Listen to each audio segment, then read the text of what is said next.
أعوذ بالله من الشيطان الرجيم بسم الله الرحمن الرحيم رب اشرح لي صدري ويسر لي أمري واحلل عقدة من لساني يفقه قولي صدق الله العظيم الصلاة والسلام عليك يا رسول الله الصلاة والسلام عليك يا حبيب الله الصلاة والسلام عليك يا سيد الأولين والآخرين والحمد لله رب العالمين. Assalamu alaikum wa rahmatullahi wa barakatuh, chers frères et sœurs. Aujourd'hui, Inch'Allah, je vais vous faire un petit rappel concernant la subsistance. Ce terme, dont pour certains peut être une course contre la montre dans ce bas monde, mais vivre pour la subsistance, à quel prix? Pour une perte de foi, de santé ou même du milieu social? Mais en fait, qui en est le garant?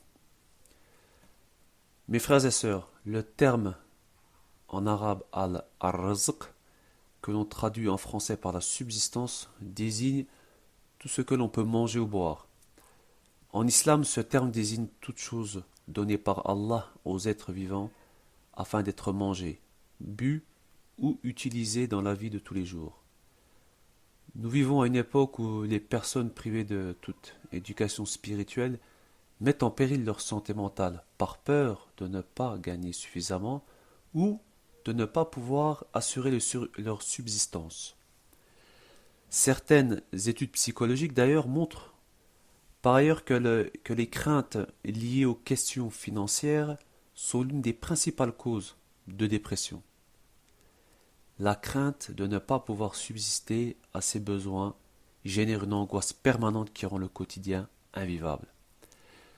Chers frères et sœurs, dans le Coran, qui est une guidance pour l'humanité et le demeurera jusqu'au jour du jugement dernier, Allah Ta'ala dit: il n'y a point de bête sur terre dont la subsistance n'incombe à Allah, qui connaît son gîte et son dépôt. Tout est dans un livre explicite.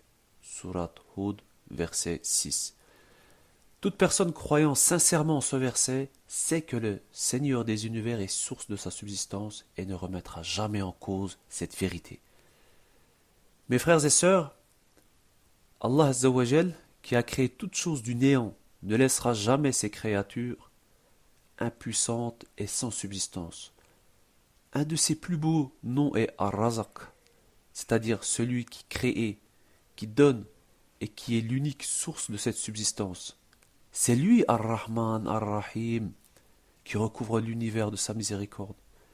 La confiance en Allah est ainsi une force que nous devons tous mettre en œuvre au quotidien. C'est grâce à cette force que notre motivation et notre morale atteindront des sommets, mes frères et sœurs.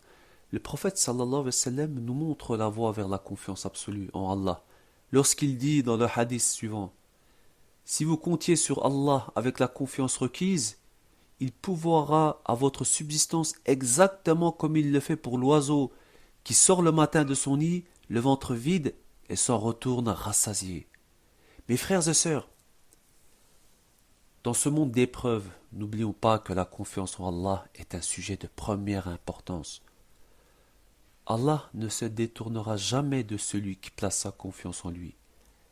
Il ne le laissera jamais dans la solitude et le protégera contre les difficultés de la vie. Il nous faut nous souvenir en permanence de ces magnifiques versets.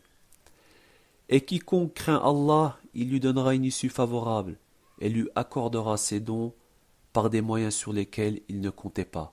Et quiconque place sa confiance en Allah, Allah lui suffit. Allah atteint ce qu'il se propose et Allah a assigné à une mesure à chaque chose. Surat At-Talaq, versets 2, 3. Comme nous l'enseignent ces versets, il est indispensable pour assurer sa subsistance de placer sa confiance en Allah et de ne pas lui désobéir. Mes frères et sœurs, c'est Allah qui donne la subsistance, mais cette dernière reste bien sûr liée aux efforts de l'individu.